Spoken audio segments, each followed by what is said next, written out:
Bismillahirrahmanirrahim. Assalamualaikum warahmatullahi wabarakatuh. Alhamdulillahi rabbil alamin. Hamdan katsiran tayyiban mubarakan fihi kama yuhibbu rabbuna wa yarda. Ashhadu an la ilaha illallah wahdahu la syarika lah. وأشهد أن نبينا محمدا عبده ورسوله لا نبي بعده. اللهم صل وسلم على نبينا محمد بن عبد الله وعلى آله وصحبه ومن والاه ولا حول ولا قوة إلا بالله. سبحانك لا علم لنا إلا ما علمتنا إنك أنت العليم الحكيم.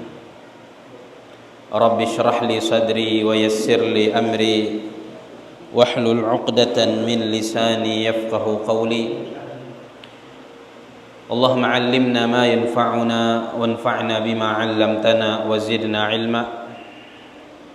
اللهم إنا نسألك علما نافعا وقلبا خاشعا ولسانا ذاكرا وعملا صالحا متقبلا ورزقا حلالا طيبا واسعا مباركا وشفاء من كل داء. اللهم أخرجنا من ظلمات الوهم وأكرمنا بنور الفهم وافتح علينا بمعرفة العلم وسهل أخلاقنا بالحلم. اللهم اجعلنا من الذين يستمعون القول فيتبعون أحسنه. اللهم افتح علينا فتوح العارفين وهب لنا ما وهبته لعبادك الصالحين. اللهم إني أبرأ من حولي وقوتي وألجأ إلى حولك وقوتك.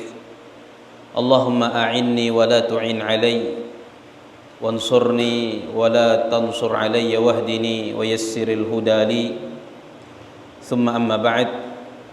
Alhamdulillah, puji dan syukur kita panjatkan kehadirat Allah Subhanahu wa taala atas taufik yang Allah karuniakan sehingga dapat melangkahkan kaki untuk memenuhi panggilan Allah Jalla Jalaluhu, menjalankan kewajiban kita kepadanya salat maghrib berjamaah. Mudah-mudahan Allah Subhanahu wa taala menjadikan langkah-langkah yang kita langkahkan sebagai penghapus dosa-dosa dan kesalahan-kesalahan kita. Mudah-mudahan Allah Subhanahu wa taala juga menjadikan langkah-langkah tersebut sebagai pengangkat derajat dan kedudukan kita di sisinya di yaumil qiyamah kelak. Serta mudah-mudahan Allah selalu memberi kita hidayah, taufik untuk selalu bisa istiqamah melakukan amal saleh, memperbanyak ibadah dan mengerjakan ketaatan sampai Allah Subhanahu wa taala mewafatkan kita dalam keadaan husnul khatimah. Amin ya rabbal alamin. Salawat salam mudah-mudahan selalu Allah curahkan, Allah limpahkan kepada junjungan kita Nabi besar Muhammad sallallahu alaihi wasallam, juga kepada keluarga beliau, istri-istri beliau, putra-putri beliau, kepada para sahabat beliau, juga orang-orang yang senantiasa mengikuti jejak dan langkah mereka, dan orang-orang yang istiqamah menjalankan sunnah Nabi Muhammad sallallahu alaihi wasallam sampai hari kiamat. Dan mudah-mudahan kita dimasukkan oleh Allah ke dalam golongan mereka dan kelak dikumpulkan oleh Allah Ta'ala bersama mereka di surganya. Amin ya Rabbal Alamin. Jamaah salat maghrib yang dirahmati Allah Subhanahu wa taala, melanjutkan kajian mingguan kita kitab Risalatul Mudzakarah ma'al ikhwanil muhibbin min ahlil khairi wad din lil 'allamah Sayyid Abdullah bin Alawi bin Ahmad Al-Haddad rahimahullah.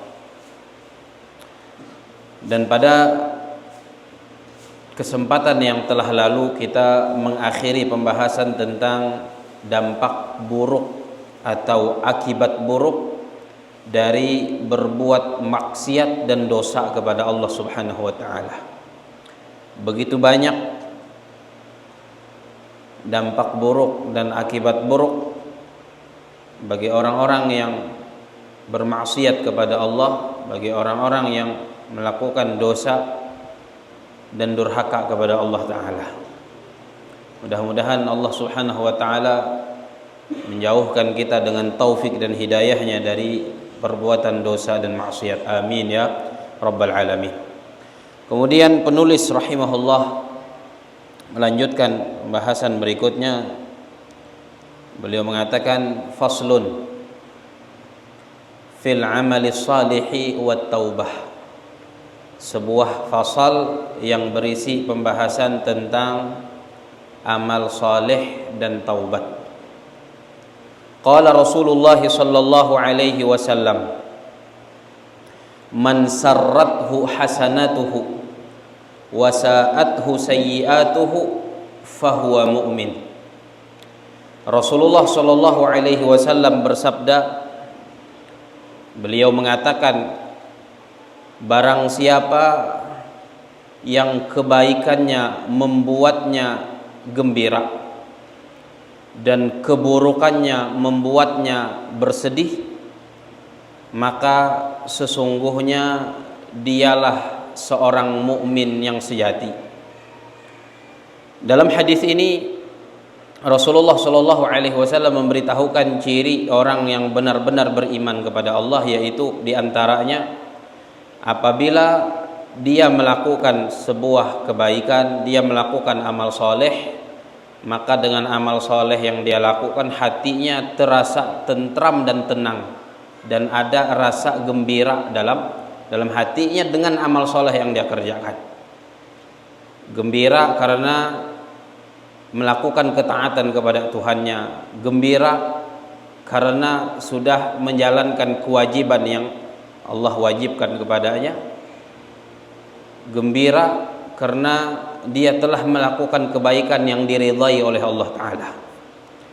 Begitu juga kata Rasulullah Sallallahu Alaihi Wasallam, di antara ciri seorang mukmin yang sesungguhnya, bahwa apabila dia melakukan keburukan, apabila dia melakukan dosa, apabila dia melakukan maksiat, maka dia bersedih setelah melakukan maksiat.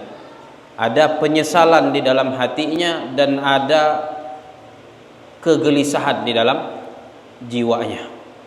Maka jikalau di dalam diri siapapun di antara kita ada yang disebutkan oleh Nabi ini, ketika melakukan kebaikan kita gembira, senang, dan hati kita tenang serta tentram. Ketika melakukan dosa dan maksiat kita gelisah, kita galau, merasa bersalah dan bersedih, maka sesungguhnya itu menjadi tanda benarnya keimanan kita kepada Allah Subhanahu wa Ta'ala. Tetapi jika seseorang mengaku sebagai seorang mukmin, akan tetapi tidak ada bedanya baginya antara kebaikan dan keburukan, antara ketaatan dan kemaksiatan. Dia melakukan ketaatan, perasaannya biasa-biasa saja.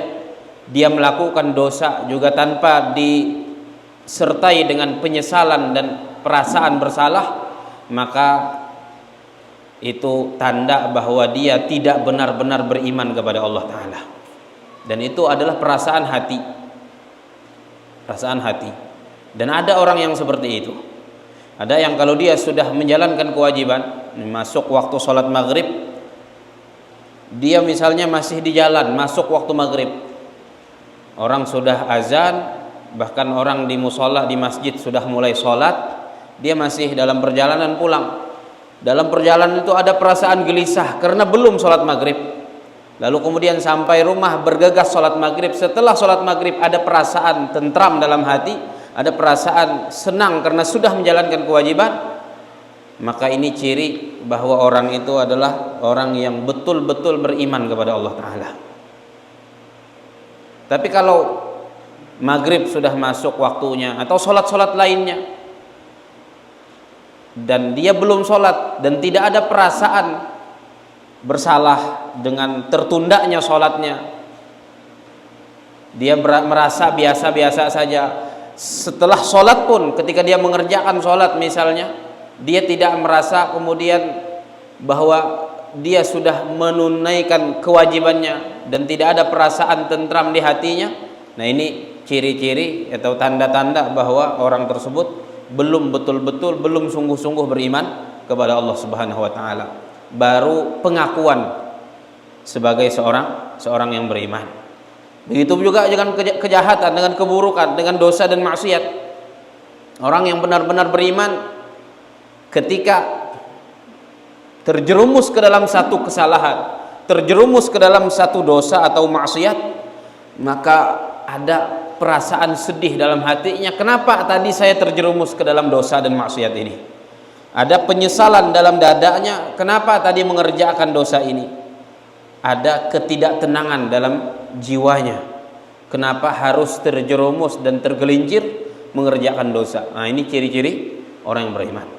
Ciri-ciri orang yang beriman. Karena Nabi mengatakan seperti itu di akhir hadis, beliau mengatakan fahuwa mu'min, maka dialah orang yang benar-benar beriman. Tapi kalau mengerjakan maksiat, tidak ada perasaan bersalah. Dan banyak orang yang seperti ini. Dia kerjakan satu dosa seperti tidak melakukan kesalahan.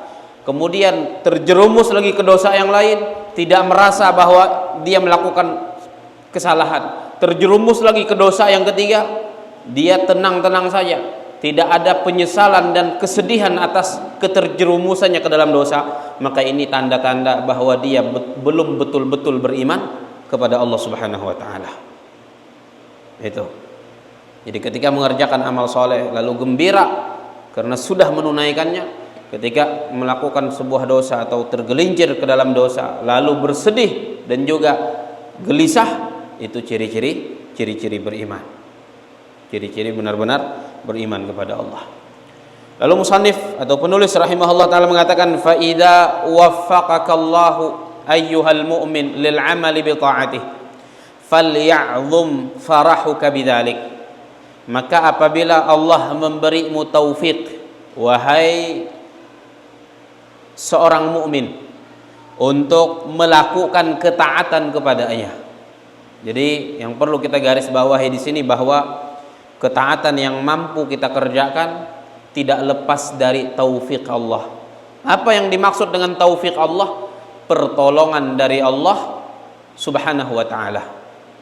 Kita mampu mengerjakan yang Allah wajibkan dari sholat sebanyak 5 kali sehari, itu tidak lepas dari taufik dari Allah Subhanahu wa taala, pertolongan Allah dan juga petunjuk dari Allah.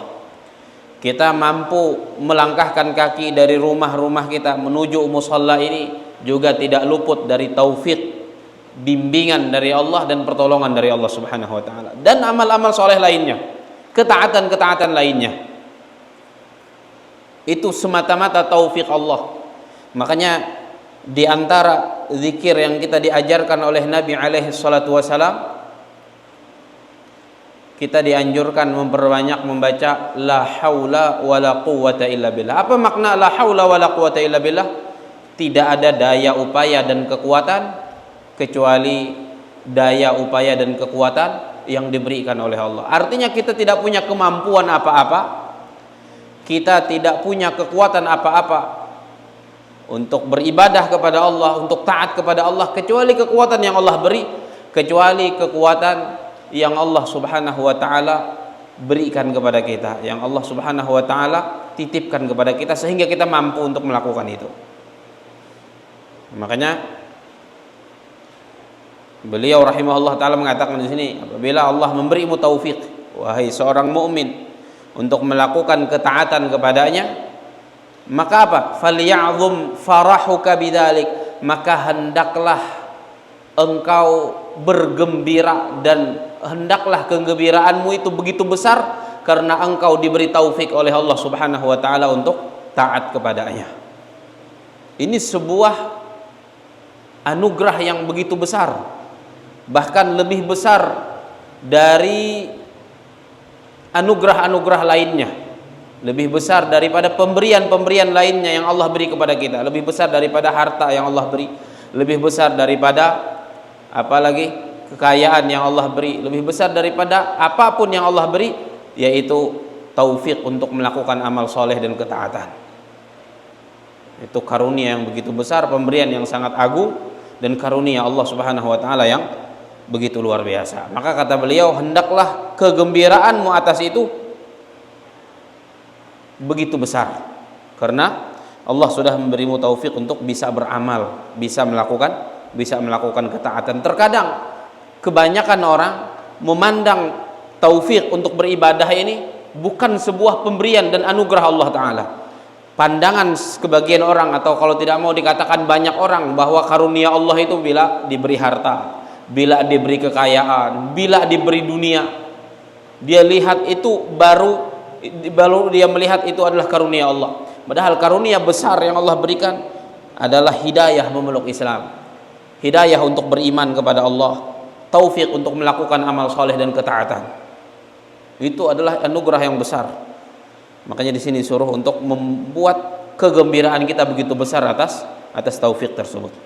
Lalu kata beliau, wal tubaligh fi syukrillahi alladzi akramaka bi khidmatihi, dan hendaklah engkau sangat bersyukur kepada Allah yang telah memuliakanmu untuk mengabdi kepadanya. Ya? Syukuri nikmat taufik sehingga kita bisa beribadah kepada Allah. Syukuri nikmat taufik sehingga kita bisa melakukan ketaatan dan amal soleh. Karena tidak semua orang mendapatkan nikmat itu. Ada banyak orang di luar sana yang belum dapat taufik dari Allah untuk melangkah ke rumah Allah. Ada banyak orang di luar sana yang belum dapat taufik dari Allah untuk mengabdi dan betul-betul menghamba kepada Allah. Maka apabila engkau, kata beliau, diberi nikmat taufik oleh Allah untuk betul-betul bisa mengabdi kepadanya, menghamba kepada Allah, beribadah dan bertaat kepada Allah, maka hendaklah engkau bersyukur kepada Allah Subhanahu wa taala atas nikmat tersebut.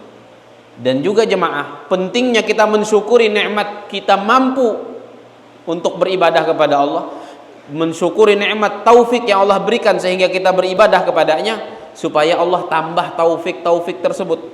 Nih kita kan hari ini, malam ini Allah beri taufik untuk sholat berjamaah, dan itu adalah sebuah nikmat besar. Bagaimana supaya besok diberi taufik lagi oleh Allah untuk melakukan hal yang sama, bahkan lebih? Syukuri yang hari ini kita dapatkan dari taufik yang Allah berikan kepada kita. Akan Allah tambah taufik berikutnya untuk melakukan amal soleh selanjutnya. Akan Allah tambah pertolongan dan bantuannya untuk melakukan ibadah dan ketaatan lainnya.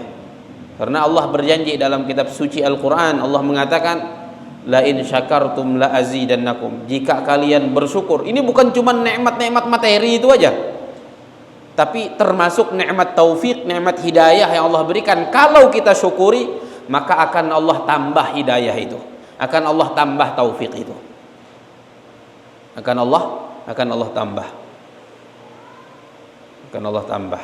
Makanya terus menerus berada dalam taufik Allah Subhanahu wa taala. Semakin hari semakin dekat kepada Allah. Kenapa? Karena semakin dia diberi taufik oleh Allah, semakin dia bersyukur kepada Allah, maka semakin Allah tambah taufiknya, sehingga dia pun semakin dekat dan dekat kepada Allah Subhanahu wa taala. Maka syukuri, bersyukur. Kata beliau, wal tubaligh, hendaklah engkau bersungguh-sungguh fi syukrillah, dalam bersyukur kepada Allah, alladzi akramaka bi khidmatihi, yang telah memuliakan engkau untuk menghamba dan mengabdi kepadanya. Mengabdi kepada Allah sebuah kemuliaan. Ini dikatakan oleh beliau seperti itu. Akramaka, yang memuliakan engkau. Orang yang tidak mau mengabdi dan menghamba kepada Allah, maka dia sedang dihinakan oleh Allah. Kan sebelumnya sudah disebutkan oleh beliau, di antara dampak buruk dosa dan maksiat apa? Bahwa melakukan amal soleh, seorang hamba yang melakukan amal soleh sejatinya dia sedang memuliakan dirinya. Dan seorang hamba yang melakukan dosa maksiat sejatinya dia sedang menghinakan dirinya. Seorang hamba yang mengabdi kepada Allah, sejatinya Allah sedang memuliakan orang itu. Dan ada orang yang tidak Allah beri taufik untuk mengabdi kepadanya, sehari-harinya melanggar, ada perintah Allah tidak dia kerjakan, ada larangan Allah dia langgar, maka dia sedang dihinakan oleh Allah Ta'ala. Itu patokan dimuliakan atau dihinakan, kan ketakwaan itu. Inna akramakum indallah atqakum, orang yang paling mulia di antara kalian di sisi Allah adalah orang yang paling bertakwa. Jadi patokan ukuran ketakwaan itu bukan siapa yang paling diberi banyak harta oleh Allah dan siapa yang tidak diberi harta oleh Allah, bukan itu. Tapi siapa yang diberi taufik oleh Allah untuk taat kepadanya, siapa yang diberi taufik hidayah oleh Allah untuk menghambakan diri dan mengabdi kepadanya, itu yang Allah muliakan.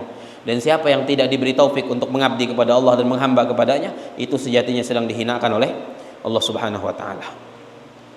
Wakhtaraka limu'amalatih, karena Allah telah memilih engkau untuk menjalin hubungan dengannya. Kita ketika sedang sholat, kita sedang bermuamalah dengan Allah, kita sedang berinteraksi kepada Allah. Kita ketika membaca Al-Quran, kita sedang bermuamalah kepada Allah, sedang interaksi kepada Allah. Begitu pula amal-amal lainnya, ibadah-ibadah lainnya, sejatinya kita sedang muamalah kepada Allah Subhanahu wa taala. Kemudian yang tidak kalah penting kata beliau, kalau kemudian kita sudah beramal, beribadah, melakukan ketaatan, was'alhu an yaqbala minka bi fadlihi ma yassarahu 'alaika min salihil amal, dan mintalah kepada Allah agar Allah menerima amal itu dari engkau dengan karunia-Nya. Beramal penting, tetapi memohon kepada Allah agar diterimanya amal-amal yang kita sudah persembahkan itu tidak kalah penting. Memohon agar amal-amal kita diterima oleh Allah itu tidak kalah penting. Jadi kata beliau, dan mintalah kepadanya. Kalau kita sudah beramal, sudah Allah beri taufik untuk melakukan ketaatan, sudah Allah beri taufik untuk mengabdi kepadanya, menghamba kepadanya, jangan lupa untuk meminta agar semua itu diterima olehnya, oleh Allah Ta'ala dengan karunia-Nya. Apa yang telah Allah mudahkan bagi engkau daripada melakukan amal soleh. Kenapa? Qala Aliyun karramallahu wajhah, berkata Imam Ali atau As-Sahabiyul Jalil Ali bin Abi Talib radhiyallahu anhu, apa kata beliau? Kunu biqabulil amali ahamma minkum bil amal fa innahu la yaqillu amalul maqbul. Hendaklah kalian memikirkan diterimanya amal itu, hendaklah kalian memikirkan diterimanya amal itu lebih daripada sekalian sekedar berpikir untuk beramal itu sendiri. Jangan cuman berpikir beramalnya, beramal dan beramal, tapi setelah beramal fikirkan juga bagaimana agar amal ini diterima oleh Allah. Dan salah satunya dengan memintanya kepada Allah dalam doa-doa kita. Makanya diceritakan tuh para salafus saleh jemaah, orang-orang saleh terdahulu, mereka itu apabila masuk bulan Ramadan, mereka meminta taufik dari Allah agar Allah memudahkan mereka untuk beramal di bulan Ramadan. Minta kepada Allah, memohon hidayah Allah, memohon taufik Allah. Lalu apabila sudah berlalu bulan Ramadan, sudah masuk bulan Syawal nih, mereka sudah beramal sungguh-sungguh di bulan Ramadan, maka kebiasaan para salafus saleh, orang-orang saleh terdahulu, mereka selama 6 bulan itu meminta dalam doa-doa yang mereka panjatkan kepada Allah agar Allah menerima amal-amal mereka di bulan Ramadan. Berapa lamanya berdoa minta amal diterima? 6 bulan. Bayangkan, selama 6 bulan mereka meminta agar Allah menerima amal mereka. Karena kenapa kita perlu untuk meminta agar amal itu diterima? Karena tidak semua amal diterima. Ada amal, ada orang nih diberi taufik beramal, belum tentu amalnya diterima. Masih antara dua, antara diterima sama Allah atau tidak diterima oleh Allah Subhanahu wa taala. Makanya tidak berhenti sebatas beramalnya, tetapi setelah selesai beramal pun mohon kepada Allah agar amal yang tadi dilakukan diterima oleh Allah. Karena tidak sedikit dalam hadis Nabi SAW mengabarkan ada banyak yang tidak diterima amal. Salah satu hadis Rasulullah SAW pernah bersabda, kata Nabi, Inna rajula la yusalli sittina sanatan, sesungguhnya ada seseorang yang dia solat selama 60 tahun 60 tahun jemaah solat, tapi apa kata Rasulullah di akhir hadis? La tuqbalu lahu salatun qattu, tidak satu pun solatnya selama 60 tahun tadi diterima oleh Allah Ta'ala. Bayangkan, habis umurnya 60 tahun sembahyang, tapi tidak ada satu sembahyang pun yang Allah terima. Dan itu disampaikan oleh Nabi SAW dalam sabda beliau. Dalam hadis lain juga Nabi SAW tentang ada orang yang tidak diterima amalnya. Nabi SAW mengatakan, salasatun la tuqbalu lahum salatun abadan wa la turfa'u lahum hasanatun ila sama. Ada 3 kata Rasulullah, 3 orang yang solat mereka tidak akan diterima selama-lamanya, dan kebaikan mereka apapun bentuknya tidak akan terangkat ke langit. Berarti ada amal yang tidak diterima. Maka jangan cuman terfokus kepada amalnya. Kita sudah diberi taufik oleh Allah untuk beramal, alhamdulillah, tapi setelah selesai beramal jangan merasa aman bahwa amal kita sudah diterima, tapi selalu berdoa kepada Allah agar Allah menerima amal yang barusan kita kerjakan. Makanya di antara doa yang diajarkan dalam Al-Quran, apa doanya jemaah? Rabbana taqabbal minna innaka antas sami'ul alim. Wahai Tuhan kami, terimalah dari kami, sesungguhnya Engkau Maha mendengar dan Maha mengetahui. Karena tidak semua amal diterima. Salat, tidak semua salat diterima. Apalagi sedekah, tidak semua sedekah diterima. Kita tidak tahu kan apa yang merusak amal yang kita lakukan itu di tengah-tengahnya atau setelahnya. Kadang riya, maka tidak diterima oleh Allah Subhanahu wa taala amal kita kalau kita riya. Kadang kita sum'ah, minta didengar ketika baca Al-Qur'an, maka tidak Allah terima bacaan Al-Qur'an kita.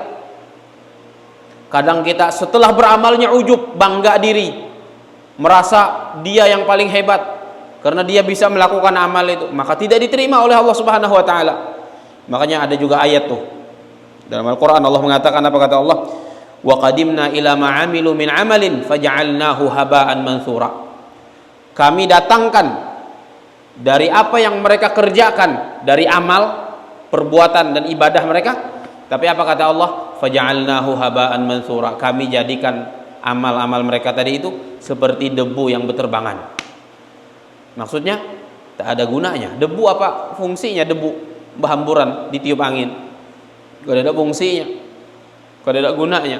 Maka kata Allah Subhanahu wa taala, ada orang-orang yang seperti itu. Kami datangkan amal mereka, kami tampakkan amal mereka, tapi kami jadikan amal itu seperti debu yang berhamburan, tidak diterima oleh Allah Subhanahu wa taala. Maka kata beliau, was'alhu an yaqbala minka bifadlih. Mintalah kepada Allah agar Allah menerima darimu amal tersebut. Amal yang sudah Allah mudahkan kita untuk melakukannya. Kata Sayyidina Ali tadi belum lanjutkan, fa innahu la yaqillu amalun maqbul, karena sesungguhnya tidak sedikit amal yang diterima. Kemudian yang juga penting ketika kita beramal, melakukan ketaatan, mengerjakan ibadah, kata beliau, wala tazalu mu'tarifan bi taqsirika 'anil qiyami biwajibi haqqi rabbika 'alaik. Dan hendaklah engkau senantiasa mengaku bahwa engkau belum betul-betul sempurna dalam menunaikan kewajibanmu kepada Tuhanmu. Engkau belum betul-betul sempurna dalam menunaikan hak Allah Subhanahu wa taala. Seberapa banyak amal yang sudah kita lakukan, kita harus ada perasaan ini belum ada apa-apanya, ini belum sempurna nih. Mungkin ketika sholat hanya rimbah takbiratul ihram, sudah ingat iwak makan di rumah misalnya kan, mbah maghrib lagi kan, biasanya makan kalau pian mbah maghrib nih, ingat apakah dimasak bini di rumah kan, baru mudah lapar kan. Nah itu hanya rimbah takbiratul ihram, hanya rimbah takbiratul ihram. Karena pas kita melakukan ibadah lainnya, entah baca Al-Quran, pikiran kita kemana-mana, kita, kata beliau, kalaupun sudah menunaikan tugas kita, kewajiban kita kepada Allah, dan sudah menunaikan hak Allah yang wajib kita lakukan, hendaklah kita selalu mengakui bahwa apa yang kita berikan kepada Allah, apa yang sudah kita persembahkan kepada Allah itu dari hak-hak Allah, itu belum betul-betul kita tunaikan dengan sebenar-benarnya. Masih banyak kekurangan. Iya, banyak kekurangan. Sholat kita masih banyak kurang, apalagi bacaan Al-Quran kita masih banyak kurang, puasa kita masih banyak kurangnya, sedekah kita masih banyak kurangnya, dan seterusnya. Harus ada pengakuan kita terhadap seperti itu, terhadap yang semacam itu. Akui bahwa banyak kekurangan. Wa in 'azuma fi ta'atihi jidduka wa tashmiruk. Sekalipun kesungguhanmu itu begitu besar dalam melakukan ketaatan kepada Allah Ta'ala, sudah bersungguh-sungguh, pasti banyak kurangnya. Pasti banyak kurangnya. Fa inna haqqahu 'alaika 'azim, karena sesungguhnya hak Allah atasmu itu begitu besar. Dan kalaupun sempurna jamaah, kalaupun sempurna, maka sesungguhnya kita juga belum betul-betul melunasi hutang kita kepada Allah. Kenapa demikian? Karena nikmat yang Allah berikan itu tidak sebanding dengan ibadah yang kita lakukan kepada Allah. Rasulullah pernah bercerita tentang seorang ahli ibadah dari kalangan Bani Israel. Dalam hadis Nabi bercerita bahwa ada seorang laki-laki dari Bani Israel yang dia itu mengasingkan diri ke sebuah gunung di pinggir laut. Untuk apa? Untuk fokus beribadah kepada Allah Ta'ala, supaya fokus beribadah. Dan dia beribadah di sana ratusan tahun.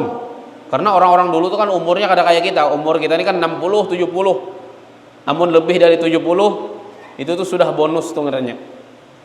Sudah bonus. Jangan mahadang nang lawas benar. Karena dikabarkan oleh Nabi, a'maru ummati ma baina sittin wa sab'in. Usia umatku antara 60 70. Adapun Bani Israel atau orang-orang yang terdahulu daripada kita, itu umur mereka memang lama-lama. Para nabi terdahulu umurnya ada yang ribuan tahun kurang sedikit, dan umat atau kaum mereka umur mereka ratusan tahun. Ini Bani Israel, kata Rasulullah, kemudian mengasingkan dirinya ke sebuah gunung di pinggir laut, di pinggir pantai. Dia beribadah ratusan tahun kepada Allah, sampailah saatnya dia meninggal dunia. Itu ratusan tahun umurnya dihabiskan untuk ibadah semua. Kenapa? Karena dia sendirian mengasingkan diri di sana, beribadah terus. Mati Bani Israel itu, kata Rasulullah menceritakan, ketika Allah ingin memasukkannya ke dalam surga, kata Allah Subhanahu wa taala kepada para malaikatnya, diceritakan oleh Nabi, adkhilhu aljannata birahmati, masukkan hambaku ini ke dalam surga dengan rahmatku. Tersinggung dia, Pak, tersinggung nih. Kata Bani Israel ini, bal bi'amali, bukan ya Allah tapi dengan amalku. Merasa banyak amal kan, 100 tahun lebih beribadah. Bukan dengan rahmatmu ya Allah tapi dengan amalku. Maka kata Allah memerintahkan kepada para malaikatnya, adkhilhu nari, masukkan dia ke dalam nerakaku. Ketika disuruh untuk diseret ke dalam neraka, takut dia. Kalau begitu iya ya Allah, masukkan aku ke dalam surgamu dengan rahmatmu. Lalu Allah beritahu kepada si hamba ini, kata Allah Subhanahu wa ta'ala, ibadahmu yang ratusan tahun itu, jangankan untuk masuk surga, untuk membayar nikmat bisa melihat saja itu belum cukup. Ayo bayangkan, apalagi kita yang puraknya aja ini kan, hendak masuk surga lawan amal kita kada harapan. Hutang kita lawan Allah masih banyak. Ini hutang mata bisa melihat, belum cukup ibadah kita. Itu yang sudah ratusan tahun beribadah. Allah katakan, kenapa Allah suruh para malaikat memasukkannya ke dalam surga dengan rahmat Allah, bukan dengan amalnya? Karena kata Allah, ibadahmu yang selama ini engkau lakukan selama ratusan tahun itu, jangankan untuk mengantarmu ke surga, untuk membayar nikmat penglihatan yang aku berikan kepadamu pun belum cukup, apalagi untuk mengantar masuk surga. Ada harapan. Makanya kita ini berharap rahmat Allah aja masuk surga. Adapun amal kita itu bentuk kita berusaha untuk mensyukuri nikmat-nikmat Allah. Ada nikmat mata bisa melihat, nikmat telinga bisa mendengar, nikmat mulut bisa berbicara, nikmat tangan bisa bergerak, nikmat kaki bisa berjalan. Makanya kita beribadah. Makanya orang-orang yang Allah beri berbagai macam nikmat tapi tidak mau beribadah, itu ngarannya kada tahu terima kasih lawan Allah. Kadang-kadang bahkan nikmat itu digunakannya untuk bermaksiat. Batisnya dipakainya berjoget. Berjoget pulang kita.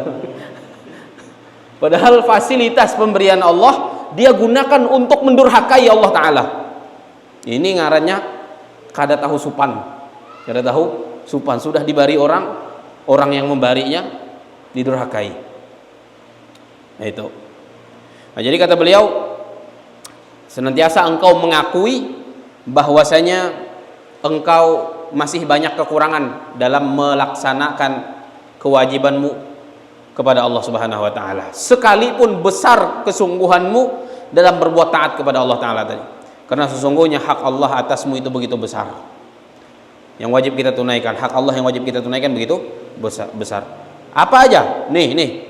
Aujadaka minal adam. Allah mengadakanmu yang sebelumnya kamu tidak ada. Kita ini kan sebelumnya kan tidak diadakan oleh Allah. Diadakan oleh Allah. Hendak kita bayar nikmat itu dengan ibadah kita, mana cukup? Mana cukup? Wa asbagha 'alaikan ni'am. Kemudian setelah diadakan oleh Allah yang sebelumnya kita tidak ada, Allah beri lagi kita berbagai macam nikmat. Allah beri mata tadi, Allah beri telinga, Allah beri hidung. Maka sempurna benar. Telinga kan ada apa ngarannya ini? Ada hatapnya, daun telinga. Coba pian kada berhatap. Merembes ke dalam lubang. Hidung diolah Allah taala, diberi Allah mulut, diberi Allah tangan, diberi Allah batis. Sudah Allah adakan yang sebelumnya kita tidak ada, lalu Allah beri berbagai macam nikmat. Wa amalaka bil fadli wal karam, dan Allah Subhanahu wa ta'ala memperlakukanmu dengan karunia dan kemurahan dan kedermawanannya. Diberi macam-macam kita, sekalipun banyak dosa yang kita lakukan, tidak pernah Allah langsung murka kepada kita. Padahal banyak maksiat yang kita lakukan kepada Allah, tidak pernah langsung Allah murka lalu kemudian Allah ambil. Misalnya kan maksiat mata, misalnya kita melihat yang haram, seketika langsung Allah cabut mata kita sebelah misalnya, kada. Jadi Allah ini memperlakukan kita betul-betul dengan karunia-Nya, dengan kemurahannya, dengan kedermawanannya. Berulang kali kita melakukan dosa, tapi tetap disayangi oleh Allah Subhanahu wa taala. Tetap dikasihani oleh Allah Subhanahu wa taala. Tetap diperlakukan dengan baik oleh Allah Subhanahu wa taala. Wa bihaulihi wa quwwatihi ata'tah. Engkau melakukan ketaatan kepada Allah itu pun juga dengan daya upaya dan kekuatan Allah taala. Kita bisa mengangkat takbiratul ihram, angkat tangan. Allah yang membuat kita bisa mengangkat tangan. Kita bisa ruku, Allah yang buat kita bisa ruku. Jadi semuanya Allah yang beri kepada kita. Maka seberapa pun kita menghambakan diri dan memperbanyak ketaatan, tidak akan pernah kita melunasi hutang-hutang kita kepada Allah taala. Maka kita harus sadar diri, kita selama ini tunduk dan patuh kepada Allah dalam rangka apa? Bersyukur atas nikmat-nikmat Allah taala, walaupun belum cukup itu semua untuk mensyukuri banyak nikmat yang Allah berikan. Wa bi taufiqihi wa rahmatihi abattah. Dengan taufik dari Allah dan rahmat dari Allah engkau bisa beribadah kepada Allah taala. Itu. Kemudian beliau mengatakan wa iyyaka antudan nisa qamisa imanik, dan hendaklah engkau menjauhi apa? Mengotori pakaian keimananmu. Nabi SAW pernah menyampaikan dalam hadis, iman itu seperti pakaian, bisa lepas bisa pasang. Makanya di beberapa pertemuan yang telah lalu ada hadis yang Rasulullah menyampaikan bahwa seorang hamba ketika dia melakukan maksiat tertentu, saat dia melakukan maksiat itu dia sedang dicabut imannya oleh Allah, dia sedang tidak beriman. Makanya bisa dicabut, bisa dipasang lagi seperti sebuah pakaian. Maka kata beliau, janganlah engkau mengotori pakaian keimananmu dengan dosa maksiat. Wa tusawwida wajha qalbik, dan janganlah engkau menghitamkan wajah hatimu. Maksudnya jangan mengotori hati kita. Bi ityani ma nahaka anhu maulak, dengan mengerjakan apa yang dilarang oleh Tuhanmu. Kita mengerjakan maksiat, sudah kita sampaikan sebelumnya, kita mengerjakan maksiat, sejatinya kita sedang mengotori iman kita, yang ibarat sebuah pakaian tadi. Kita mengerjakan dosa, kita sedang mengotori hati kita. Kita sedang mengotori hati kita. Maka kata beliau, nasihat beliau, iyyak, jauhi olehmu hal tersebut. Jangan sekali-kali engkau lakukan.